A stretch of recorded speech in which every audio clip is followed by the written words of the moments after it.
What's up, good people? Mark Holmes here, and as always, I want to say thank you all for watching, commenting, subscribing, and being part of the Joe Boo Sports Report. Without you guys, as well as you ladies, you know that this literally does not work. I hope everybody is having a good day. We're getting ready for the live stream, of course, today. We'll be watching. It's going to be a full day. It's going to be a really full day today because we've got the Commanders Cowboys at 1 o'clock, the San Francisco game without Brock Purdy and crew at 4 o'clock, and then we got Eagles tonight. So it's going to be a long day. I'm going to be sitting my mother humping ass right here. I got some we're going to have some Joe Boo wings. We got some ribs that we're going to be eating. Those have been cooking for about 3.5 hours right now. You got about another 2 hours to go. And we got some sausage. Okay, I know you weirdos are looking for, oh my God, Mark Holmes is eating the sausage. He's eating a hot dog. Some of y'all are sick, man. Some of y'all got some real issues. Anyway, as we sit here today, this is an opportunity for the Cowboys to see what could have been.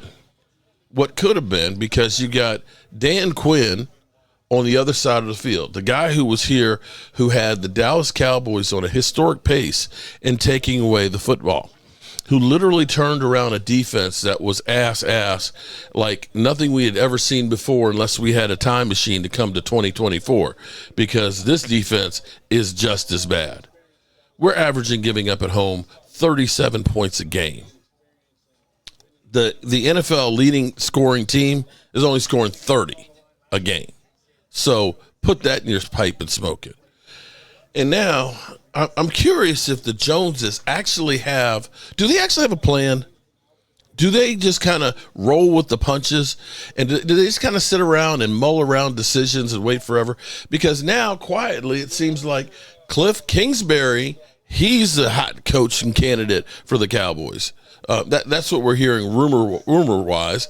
And, of course, we got Jerry Jones, who, he's spitting shit out left and right. I don't know if he's doing this just to tease us, to stir shit up, stir the gravy or whatever you want to call it, to try and keep interest because the team just sucks.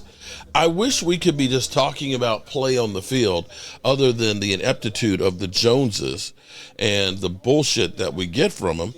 But it was last week that we were hearing about Jason Witten would be a great coach in the NFL. Are you just look? I got my man over here. He's just laughing.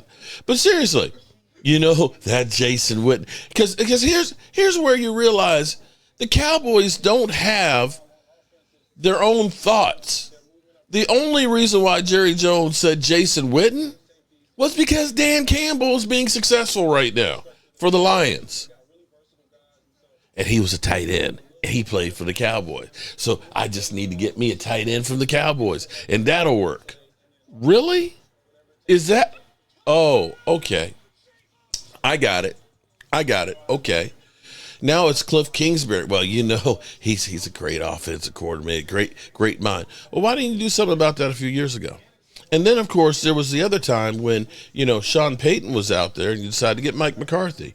But be that as it may, with the Joneses, here's the problem with them.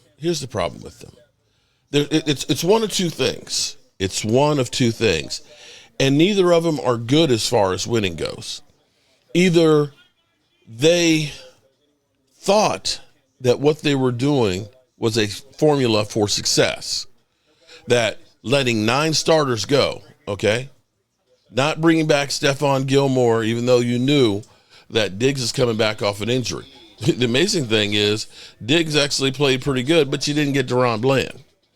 That having Micah Parsons and not getting other pieces to go with it, like an interior defensive line, believing that Mozzie Smith, because you drafted him in the first round, that he was first-round talent, and that was all you needed.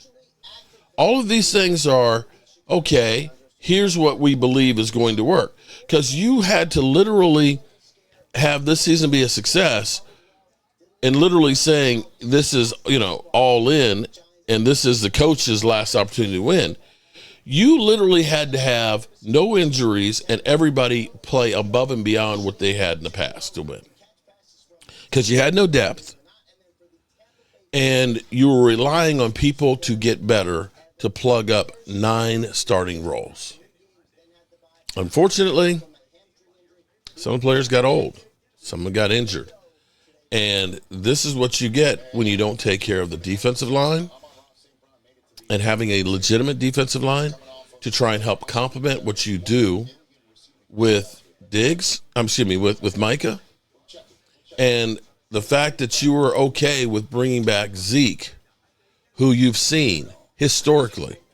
Did you know that Zeke Elliott has a record in the NFL that no running back has gone 9 years consecutively getting less yards per game in their career? Every year that Zeke Elliott has been a running back for the Dallas Cowboys, he's gotten less yards per game.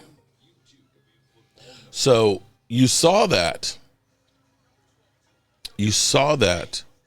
You released him, but somehow you figured, oh, it's okay. We'll bring him back, and he's going to give us more yards. Am I correct on that? So either you're completely inept in what you're thinking as far as putting out on the field, that you can just put anybody out there.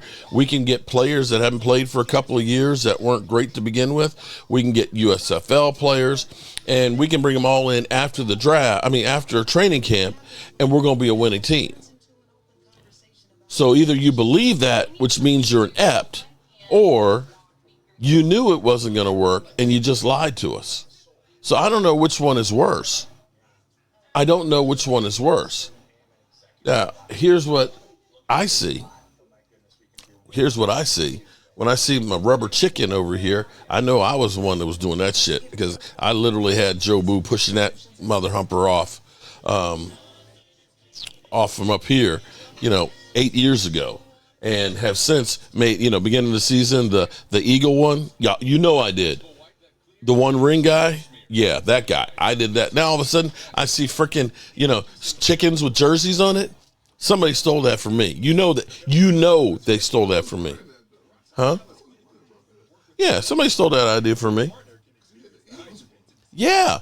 And I have beginning of the season, I painted over the summer, I painted a jersey on the rubber chicken with the number 1, and his name is Ring. Okay? And now all of a sudden we see rubber chickens out there. That shit came from me. Be that as it may, the other option is that the Cowboys know that the shit sucks, and they just continue to lie to us. So I don't know which one's worse.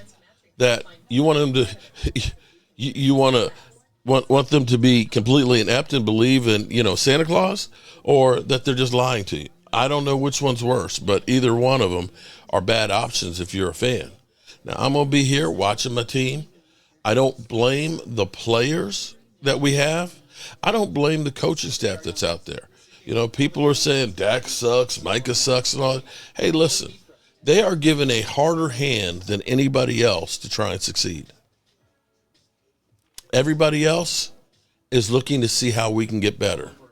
And when you hear an owner say Derrick Henry was too expensive, I don't hear any other team.